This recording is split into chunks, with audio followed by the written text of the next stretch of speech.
From Television City in Hollywood, the Jack Benny Program with a special guest, Fred Allen.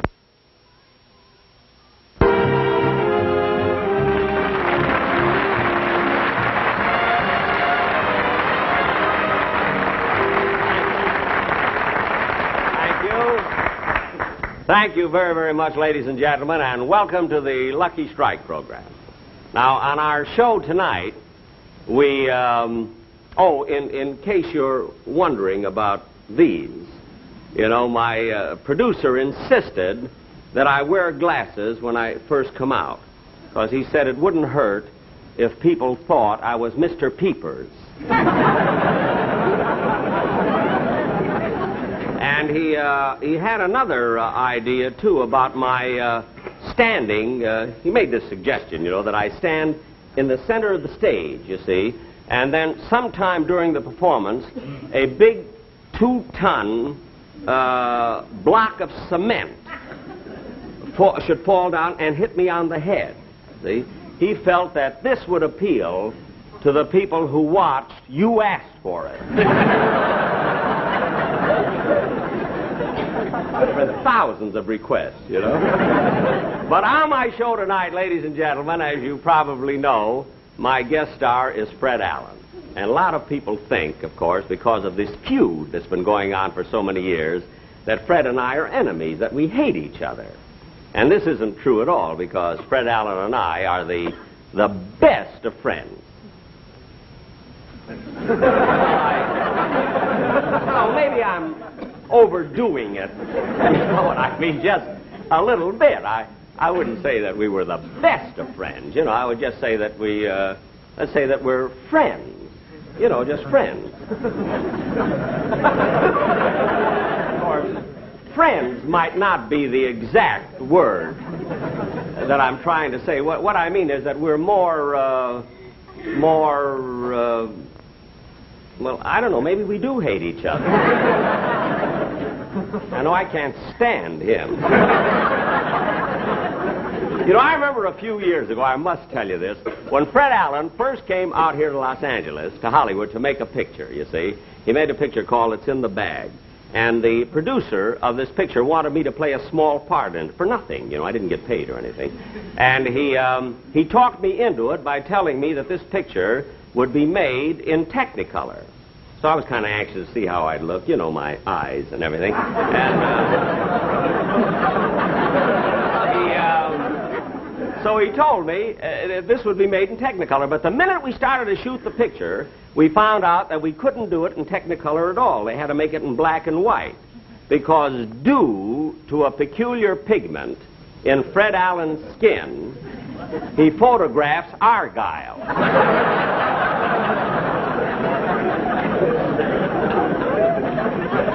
I remember twice in the dressing room I put my foot in his mouth. But what a character that Fred, what a face on Fred Allen. With those bags under his eyes, he looks like a short butcher peeping over 2 pounds of liver. But anyway, tonight, after our television show, the one we're doing now, I'm flying to San Francisco because I'm opening tomorrow night at the Kern Theater for 3 weeks. I'm playing a theater for 3 weeks. And the reason I'm so excited is because this, you know, the very first time I ever appeared in public was in San Francisco. I remember I played my violin, you see, and this was, years ago. I forget just where. I know it was right in the shopping center of San Francisco. I think it was on the corner of Market and Taylor then. I understand there's a theater there now. But anyway, when I was playing Benny, that's enough the violin at this... Raleigh, Bill, will you bring the boom in a little closer so we can get the extra scenery right behind you? Good. What is it? What's the trouble? Fine. I mean, what's wrong? Oh, you won't have to go over your monologue anymore. That's fine, Mr. Benny. The length's just right. Excuse me a minute. Fellas, will you cut the house lights in back, please? Bring it down. Well, look. I mean, you mean I don't have to rehearse any longer? No. Well, if I don't have to rehearse the monologue, maybe I can rehearse the sketch that I'm to do with Fred Allen. Oh, no, we can't go over that either because Mr. Allen hasn't arrived for rehearsal. How do you like that? I give a guy a job because I'm sorry for him. I pay his bus fare all the way from New York. But he doesn't show up at rehearsal. Well, as long as we stop, we might as well break for lunch. Lunch, everybody! Lunch. Break for lunch! Lunch, everybody. Rochester, we're breaking for lunch.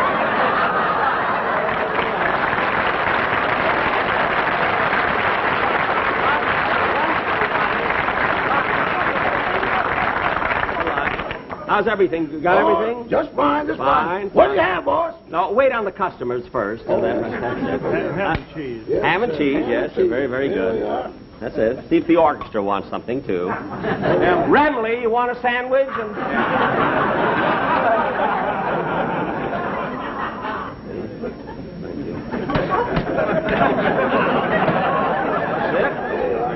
Oh, don't forget your change. There you are.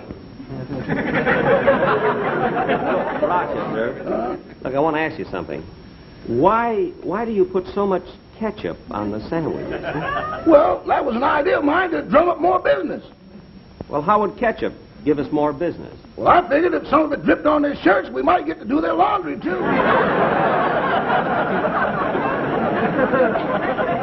I never thought of that. You know? That's a good idea. Mr. Benny? Ham or cheese? Huh? I had my lunch, thank Oh. you. I just wanted to tell you that as long as Mr. Allen isn't These are here... good. Not No, spicy oh, enough. I see. As long as Mr. Allen isn't here, we might as well skip the dialogue rehearsal, and we've got a lot of work to do with the lights anyway, so we won't need you for probably 2 hours. 2 hours. Rochester, look, I had an appointment with my sponsor at 4 o'clock. Now we're breaking for 2 hours. I'll be late for the... Well, boss, if you don't have to do anything for 2 hours, why don't you go see your sponsor now? Hey, maybe I'll do that. You know, this is the day that he picks up my option for next year. Picks up your There's option? nothing to worry about, Rochester. You know, it's just a formality, that's all. You know, he just wants to be sure that he's got me. You know, you know, for next year, that's all. So I'll run along and see him. You sell all the sandwiches and everything, huh? Okay. Don't forget. Oh, by the way, Rochester, while you're selling the sandwich, give him a sort of a floor show. You know what I mean? Sing and dance or something, and that way we can get the cover charge, too, you know, for the... Roast beef, ham, cheese, Mr. Benny, special noodle soup. Oh, we ain't got a bell of money. Maybe ragged and funny, but we're traveling along, singing a song, side to side. Oh, we don't know what's coming tomorrow. Maybe trouble and sorrow, but we'll travel the road, sharing the load, side to side. In all sorts of weather, maybe the sky will fall. Long as we're together, doesn't matter at all. All that after your trouble is parted, we'll be back when we started. We'll travel along, side by side. In all sorts of weather, doesn't matter at all. Long as we're together. Last call, Mr. Benny, super basketball. Last call. Oh, we'll travel along, singing a song. Side, side,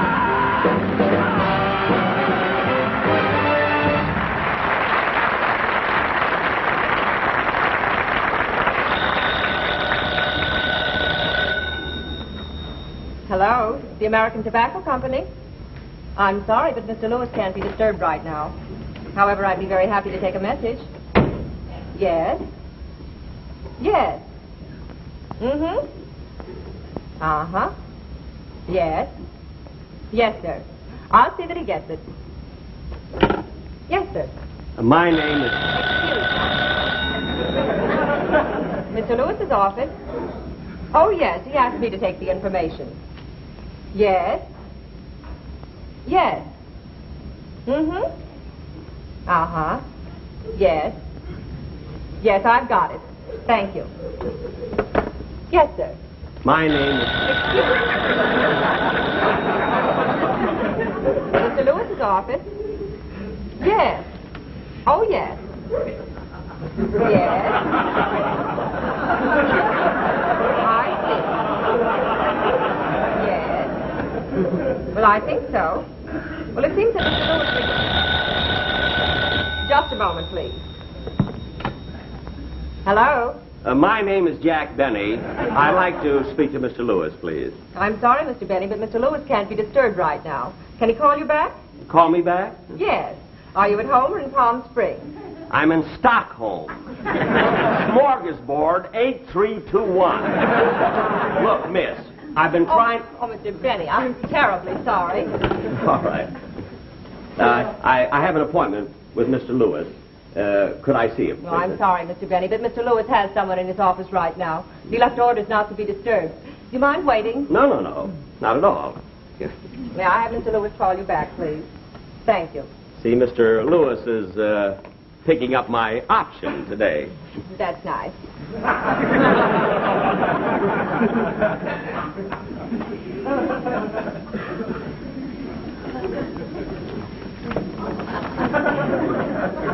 You know, I've been with the American Tobacco Company now for 10 years, and they're very, very happy with me, you know. That's nice.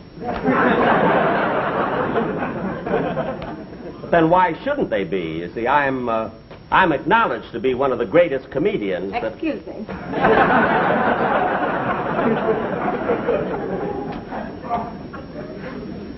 Yeah, I hope he doesn't keep me waiting too long. I don't want to miss my rehearsal. As I was saying, Mr. Lewis,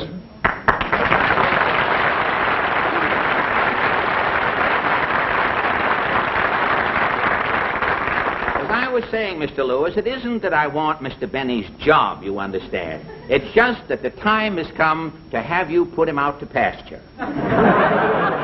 Put him out to pasture? Yes, for 30 years, Benny has been milking the same jokes to an audience that is not contented. Now, think it over, Mr. Lewis. Well, I don't know. Taking a man like Jack Benny and putting him out to pasture, do you think it'll work? Why, of course. Look, if Benny can spend the last years of his life around anything green, he'll go for it. Take my advice, Mr. Lewis. Let him go. I'll take the show over and finish the season for you. But I can't let Jack go like that. Besides, we've given him a contract. Mr. Lewis, you are a shrewd businessman, Mr. Lewis. I know that somewhere nestled down in that legal document that there must be a tobacco-picking clause. Mr. Allen, why don't you sit down? Sit down.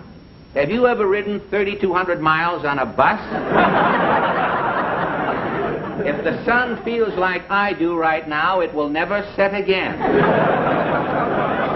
Well, try that chair. It's very comfortable.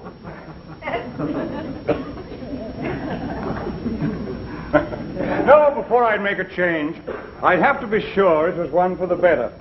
Now tell me, have you any television experience? Nobody has.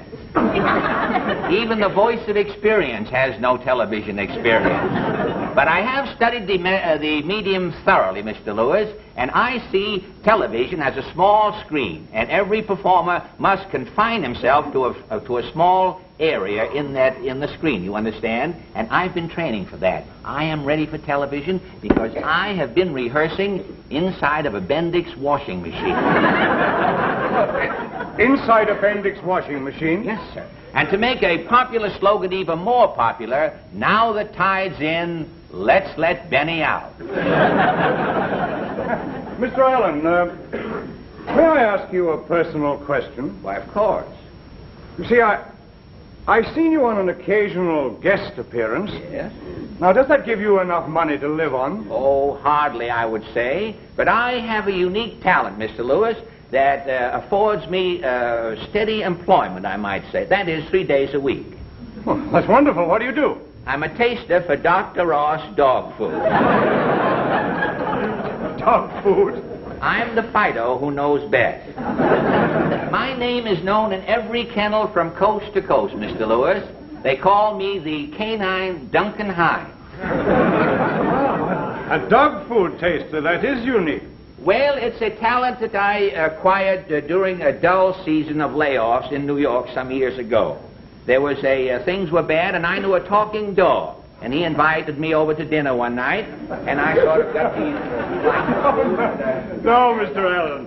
Now, as regards the Lucky Strike program, I've no doubt that you're very well qualified. Yeah? But I must face the facts that in Benny we have a double asset. You see, he's not only a comedian, but he also plays a musical instrument. Plays? Aren't we using the word rather loosely, Mr. Lewis? Rather, let us say Mr. Benny has an instrument. But if it's music you want, Mr. Lewis, I have come here prepared, sir. You won't know you're sure you like music, of course. Love music. Well, you won't know your office from Carnegie Hall in just 2 seconds here. Are you prepared?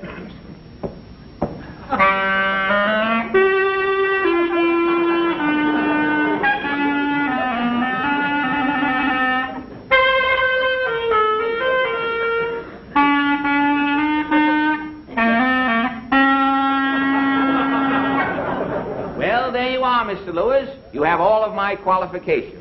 Now, if you will guarantee to drop Benny's option and make me the star of the show, I will not only do a better job for Lucky Strike, but I will give you a program with no loose ends. You said no loose ends. Loose the secret ends. words. The secret words. The secret words, and the $100 is yours.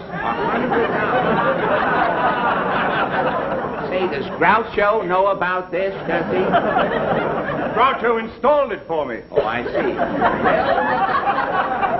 Well, tell me when do I start to work, Mr. Lewis? Well, I'm very grateful for your offer, Mr. Allen, but you must give me a few days to think it over. Yes, sir. You see, I have an appointment with Mr. Benny regarding his option, Yes. but I'll do my best to stall him off. Well, that's certainly fair enough. And I tell you, if you should decide to favor me, will you please call me before 9 o'clock in the morning?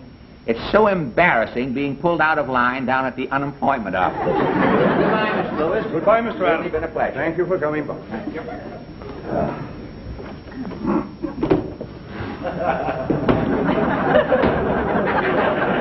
What's the matter, Mr. Allen? It's Benny. He's outside there. He can't see me in here. I'll hide in the closet. No, not in that closet. Go in that one there. Oh, what's the one over? That's right. Say, I may be in here for some time. Have you got a light? Oh, why, yes, I'm ready to work for the company. I'm smoking the cigarettes already. Just... There we are. Did you get it? Yes, I have.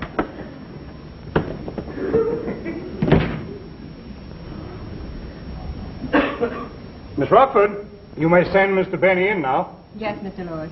Oh, Mr. Benny, you may go in now. Oh, thank you. Thank you very, very much.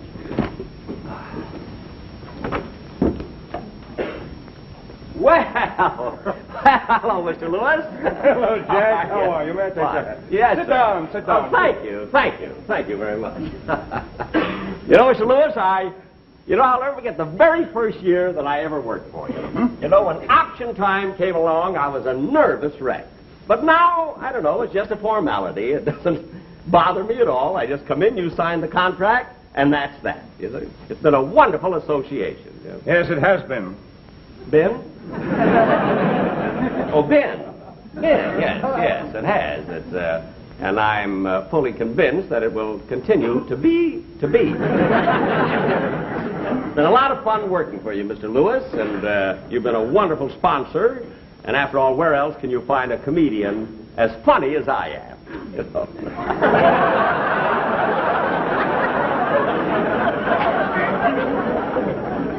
Now, Mr. Lewis, Mr. Lewis, I do think that... I have the options you wanted to sign today. Oh, the options. Yes, Good, yes, good. yes. That's splendid. The options. Now, what is the first one? First one, The Hit Parade. The Hit Parade. Ann Southern. There's Ann Southern's option.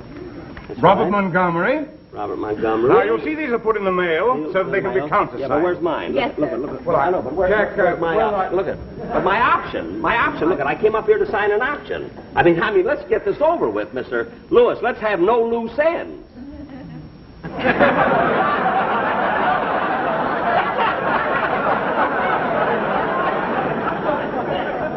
Mr. Lewis, I said, let's have no loose ends. Jack, what are you looking for? You know what I'm looking for. Groucho told me. Where's my contract? I came up here to sign a contract. Now, where is Be it? my desk alone. What do you mean? But it should be in the... Mr. Lewis, what is my contract doing in the wastebasket? It must have blown off my desk. You see, when the window's open, there's a strong wind from the northeast. That's funny. Last year it was from the southwest. But look at Mr. Lewis. Now, why beat around the bush? I mean, everything we say here is we're private. We're in here alone. I mean, there's nobody else in here but us. Jack, regretting your option... What? I mean, regarding your option... Yes. I must have a little time to think it over. But I can't understand why you're hesitating, Mr. Lewis. I mean, I don't know. Something tells me that you must have someone else in mind. And I don't know. I don't know why you keep doing that to me. After all, I've been with the American Tobacco Company for a long time, and I'm not as young as I used to be. That's true. You were 39 when you joined us. That's right. And I've done a great job all these years, Mr. Lewis, for the American Tobacco Company. I don't know. I've worked hard. We've had wonderful shows, and I've sold the product. And twice I let you exercise the tobacco picking clause. We didn't exercise it. You held us to it. Well, I still can't understand why you're doing it. There's some reason why you're stalling.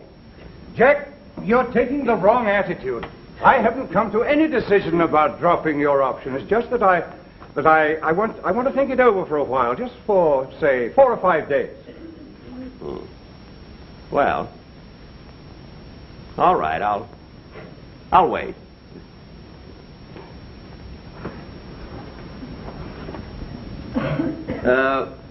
Four or 5 days. Yeah, that's right, Jack. Now, where can I get in touch with you? Well, just call your secretary. I'll be sitting in the outer office. But don't forget now. Don't forget. Oh, Jack, that's the wrong...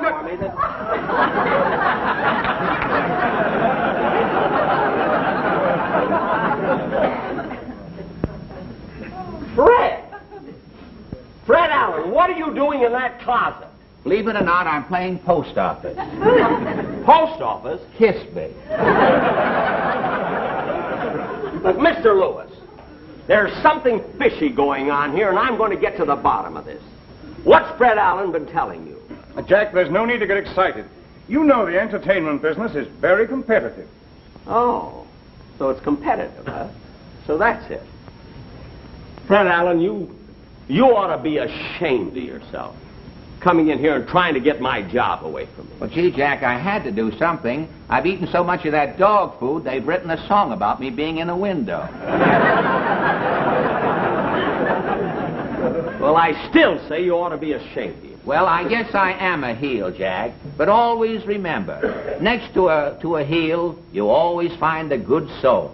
And I'm quoting from that famous poet, Tom McCann.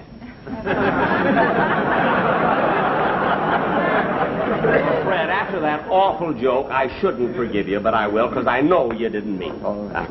Well, okay, Fred. Now, listen, let's forget all about it. We'll go out and have a cup of coffee. Don't forget to send for me. Huh, Mr. Lewis? Oh, no, yes. I'll see if I can. I thought they'd never leave.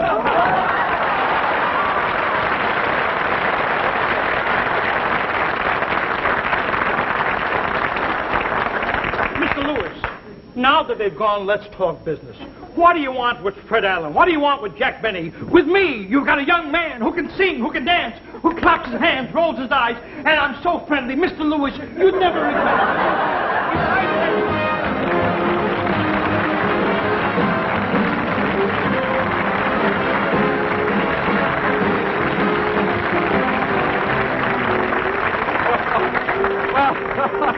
Jack will be back in just a moment, but first, a word from Dorothy Collins. Thank you very much, ladies and gentlemen. Naturally, we were only kidding about my sponsor not picking up my option, because I am signed with the American Tobacco Company until I am 40. They didn't know what they were getting into. Oh, Fred Allen, come on out here, will you, Fred? Fred, it's really been nice having you on the show, and you were wonderful. Well, Jack, you won't believe this, but I tried to louse the whole thing up. I believe it. But, Fred, let me ask you, is there any truth to that about eating the dog food? Oh, yes, 3 times a day I have it. Well, doesn't it upset your stomach? Well, no, it doesn't bother my stomach, Jack, but eating out of the bowl is hard on my knees. see. Oh, Eddie Cantor, come on out.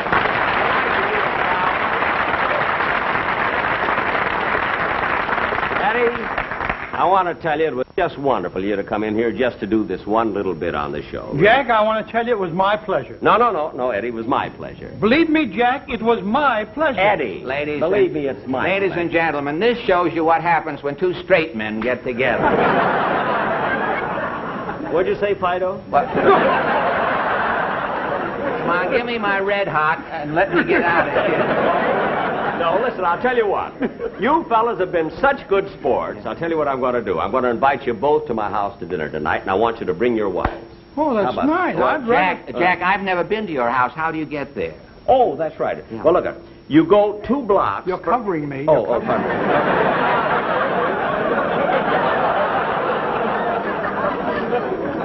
You go, Eddie, Fred. You're Eddie. My name is Sam. No, that's right. This is Fido. No, Look, Jack. Fred. Look at. You go 2... You want to know how to get to my house? Yes. Now, you go 2 blocks to your right till you come to the California Bank, California you see. Bank. Then you go 4 blocks to your left till you come to the Bank of America, Bank you of see. America. Then 7 more blocks to the right till you come to the Citizens National Bank, you see. Then you keep going